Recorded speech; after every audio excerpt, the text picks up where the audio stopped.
It's just fake. I don't coach this way. It's just a box ticking exercise. That was an interesting conversation I had last week on a coach education qualification with a young coach. And they were quite frustrated in the course. They just felt that it was, and in their words, a lot of fake scenarios. I don't coach this way. My coaches around me don't coach this way. I really don't see the point in spending all day going through these activities. And I could see their point, because again, if the content is not tailored to their environment, goes back to my video yesterday about copy and paste, it's going to be very difficult for that coach to develop. Now, I get it from a qualification point of view. From a qualification point of view, we have to provide a framework that links to their assessment. And their assessment, they have to show a certain level of competence for the assessor to qualify them. So the way I try to explain it to the coach is, I get it. You may not coach this way. You may not see the point in coaching this way. But then you've got to understand that there's like a driving test. You just have to drive in a way that gets you through the test. Like in driving, you put your hands on the steering wheel at 10 to 3. Like, I don't drive that way no more. I don't know anyone who drives that way. You'll find your own way of driving. This is a similar thing. And I get the frustration, but also you've got to have a bit of an open mind, because there's probably lots of good stuff in here that you're not seeing, because again, you're so close-minded of, okay, this is not how I coach and not how I've been coached or how other coaches and around me coach. And it just got me thinking, not so much about qualifications. Qualifications are a bit of a difficult one, because again, qualifications, you've got to show some level of competence. There has to be some type of an assessment for qualification at the moment. But it got me thinking about coach workshops, like especially the workshops I deliver under my tennis coaching. And I've done a couple now. And it goes back to, again, my video yesterday about copy and paste. I'm there showcasing my drills. And there's a couple of the workshops on this channel as well, which you can look at. I'm showcasing my drills. And it's got me thinking of, well, is that really helping the coaches? If I'm just showing them activities and drills, am I really helping? And this is something I've been thinking about over the last couple of weeks. Is that really helping coaches learn? Surely a workshop might show, okay, this is how we coach. And then giving the coaches a problem, they've got to find their own solution to the problem that I present. And it's something that I'm playing around with, because like over the past 18 months with my tennis coaching, I've written a couple of books. I deliver or produce lots of content showcasing my drills and my games and my practices and how I get success from my players. But that's my success with my players.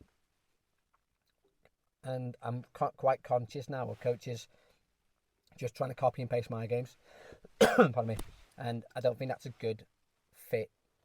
And I think with my workshops going forwards, I'm planning lots of workshops in 2025, which sounds really scary. I'm thinking I'm going to go from a different approach, rather than like we say monkey see, monkey do, where you just copy the tutor or copy the coach developer. I think I'm going to go in a situation where I'm just going to give them challenges. Okay, this is the problem. Okay, this is how I would think about solving the problem. You go off and solve it. And I think that might be more beneficial. And I'm interested in what coaches think.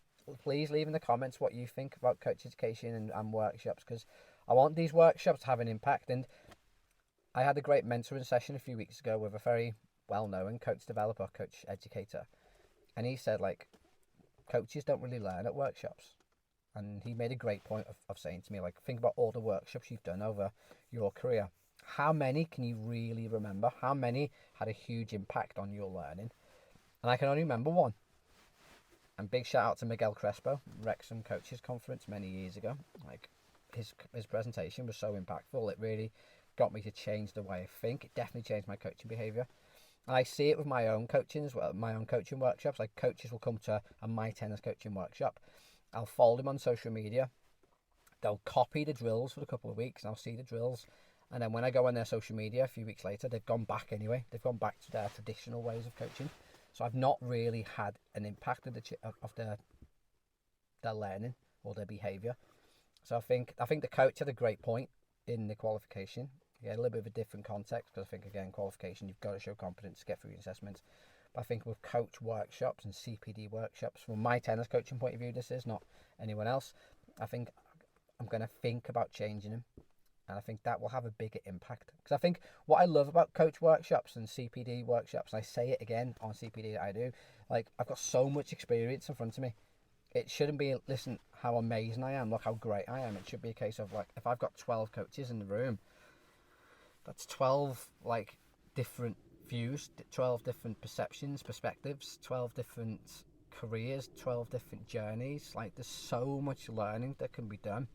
And too much coach education, I think it's a case of, I'm the expert, listen to me. This is my philosophy because I'm amazing. Going back to sort of David Wilson at the PTR Coaches Conference, like, I'm not amazing. And I'm just, I'm playing around with that idea in my head now of, okay, well, if I'm going to do a workshop, or even do presentations or webinars on YouTube or my Tennis Coach Academy, like, is just showing my games beneficial? I'm not too sure. So please leave down in the comments what you think.